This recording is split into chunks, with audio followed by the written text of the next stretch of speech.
Hello everyone, সবাইকে স্বাগত আমার চ্যানেলে। আজকে আমি ষষ্ঠ শ্রেণীর বাংলা পাঠ্য বইয়ের কবি শক্তি চট্টোপাধ্যায়ের লেখা মন ভালো করা কবিতার অনুশীলনের প্রশ্ন উত্তরগুলির সমাধান করব। প্রথম প্রশ্ন, কবি শক্তি চট্টোপাধ্যায় কোন কলেজের ছাত্র ছিলেন? উত্তর হবে শক্তি চট্টোপাধ্যায় কলকাতার প্রেসিডেন্সি কলেজের ছাত্র ছিলেন।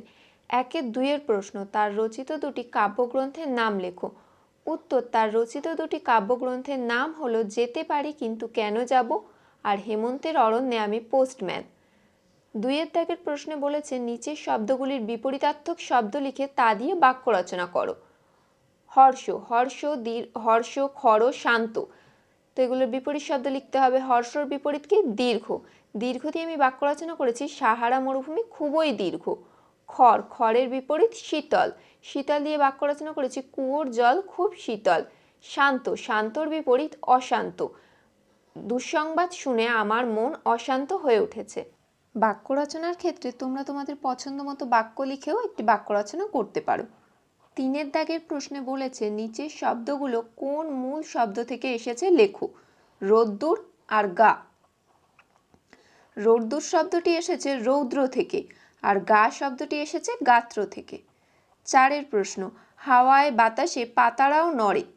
হাওয়া বাতাসের মতো একই অর্থবোধক 5টি শব্দবন্ধ রচনা করে স্বাধীন বাক্যে প্রয়োগ করো। যেরকম হাওয়া আর বাতাস দিয়েছে সেরকম আমি একটা শব্দ লিখেছি বিপদ আপদ। এটা দিয়ে বাক্য রচনা করেছি রাস্তায় গাড়ি আস্তে চালাবে যাতে বিপদ আপদ না ঘটে। খাবার দাবার, অনুষ্ঠান বাড়িতে খাবার দাবার নষ্ট করা উচিত নয়। দায় দায়িত্ব, বাবাকে সংসারের সব দায় দায়িত্ব নিতে হয়। কাজকর্ম, মা বাড়ির সমস্ত কাজকর্ম করে।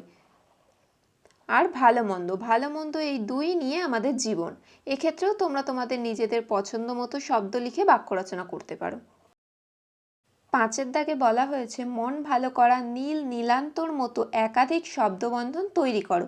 আমি এরকম কয়েকটা শব্দবন্ধন তৈরি করেছি। দূর দূরান্ত, দিক দিগন্ত, ঘর আলো করা, মন খারাপ করা।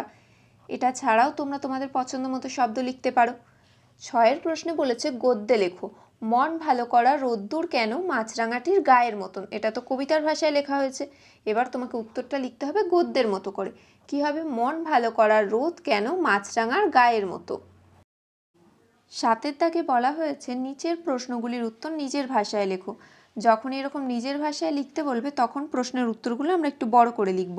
7 কবিতায় কবি মনে কোন কোন প্রশ্ন জেগেছে তা নিজের ভাষায় লেখো। উত্তর, কবি শক্তি চট্টোপাধ্যায় রচিত মন ভালো করা কবিতায় কবির মনে নানা প্রশ্ন জেগেছে। প্রথমত, মন ভালো করা রোদ্দুর কেন মাছরাঙাটির গায়ের রঙের মতন। দ্বিতীয়ত, হর্ষ দীর্ঘ নীল নীলান্ত কেন ওর রঙের মতো এবং শান্ত লাল হলুদ সবুজ বর্ণের মতন কেন। 7-2, মন ভালো করা রোদ্দুরকে কবি কিসের সঙ্গে তুলনা করেছেন। উত্তর, কবি শক্তি চট্টোপাধ্যায় রচিত মন ভালো করা কবিতায় মন ভালো করা রোদ্দুরকে কবি মাছরাঙা পাখির গায়ের রঙের সাথে তুলনা করেছেন। 7-3, মাছরাঙা পাখির রং কবির চোখে কিভাবে ধরা পড়েছে। উত্তর, কবি শক্তি চট্টোপাধ্যায় রচিত মন ভালো করা কবিতায় কবির ভাষায় মাছরাঙার রং নীল উজ্জ্বল, তাছাড়াও তাতে লাল সবুজ হলুদ রঙেরও ছড়াছড়ি রয়েছে। 7-4, গাছের ডালে বসা মাছরাঙা পাখিটি কিভাবে কবি কল্পনাকে প্রভাবিত করেছে তা বুঝিয়ে দাও। উত্তর, কবি শক্তি চট্টোপাধ্যায় রচিত মন ভালো করা কবিতায় গাছে বসে আছে উজ্জ্বল নীল রঙা এক পাখি। তার ঘন উজ্জ্বল রং কবিকে নানাভাবে প্রভাবিত করেছে। এই পাখিটির নাম মাছরাঙা।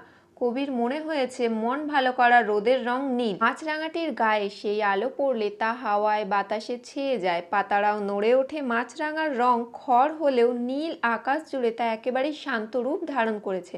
কবির মনে বারবার প্রশ্ন জেগেছে কেন মন ভালো করা রোদ্দুর মাছরাঙাটির গায়ের মতো।